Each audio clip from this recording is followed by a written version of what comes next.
O günleri gazet okuyuram. Orada bir tane sayfa var, goroskop. Nece düz yazırlar.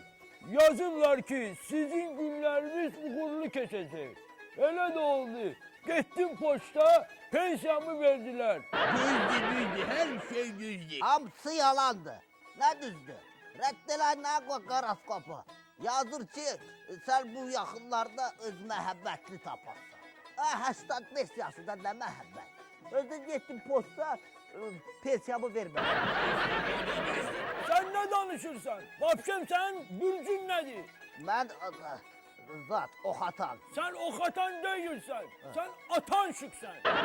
Onda sen balıksan. Sen de kızsan. Vay. Onda sen terazisən. Sen... Mesturun!